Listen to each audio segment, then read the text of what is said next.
इमरान खान को पकड़ रहे हैं कि ये इंसानियत है। दोस्तों, मुस्लिम उम्मा के लीडर इमरान खान के हक में आसिम मुनीर के घर से मुसलसल आवाजें उठना शुरू हो गई हैं। बहनों के बाद अब स्पेशल बेटा भी इमरान खान के हक में बोल पड़ा और साथ ही साथ बड़े प्यार बड़े अंदाज में छिट्रोल भी कर डाली। अब इस स्पेशल बेटे की बातें सुनकर हैरान जरूर होंगे। इमरान खान के मुखालिफ माहौल में रहकर इस कदर मोहब्बत कैसे कर सकता है खान साहब से। दोस्तों, वीडियो आखिर तक जरूर देखें और इस बहादुर स्पेशल बेटे की वीडियो शेयर भी जरूर कर। तो इमरान खान को पकड़ रहे हैं कि ये इंसानियत है, तो जो आप लोग कर रहे हैं ये बिल्कुल गलत कर रहे हैं। आप लोग चोर हैं, डाकू हैं, लुटेरे हैं। आपके साथ तो पुलिस भी मिल गई है। अगर आप इमरान खान के साथ होते तो आपको हम ये ना कहते, लेकिन अब आप लोगों ने ये कर दिया है। इमरान खान के पास वापस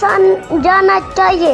अगर आप नहीं आए तो पूरी पाकिस्तान आपको चोर लुटेरा होगी। आपने किस इंसान को पकड़ा है? मर्तबा आप लोगों को टक्कर के लोग मिले हैं। दोस्तों, अब इमरान खान के मुखालिफ घरों से भी ऐसा तबका उठना शुरू हो गया है जिन्होंने स्पेशल चाइल्ड होने के बावजूद भी भलाई और बुराई में फर्क जानना शुरू कर दिया है, जिसकी वजह से एक ऐसी सोच अवाम में भी पैदा हो चुकी है कि जो खुद फैसला कर रहे हैं कौन गद्दार है और कौन इमरान खान जैसा मुस्लिम उम्मा का लीडर वफादार। आम अवाम में भी इतना शऊर आ चुका है कि सिर्फ इमरान खान ही पाकिस्तान के साथ मुखलिस है। दोस्तों, इस हवाले से अपनी राय का इज़हार कमेंट सेक्शन में दें। वीडियो अच्छी लगे तो लाइक करें और इस चैनल को सब्सक्राइब करें।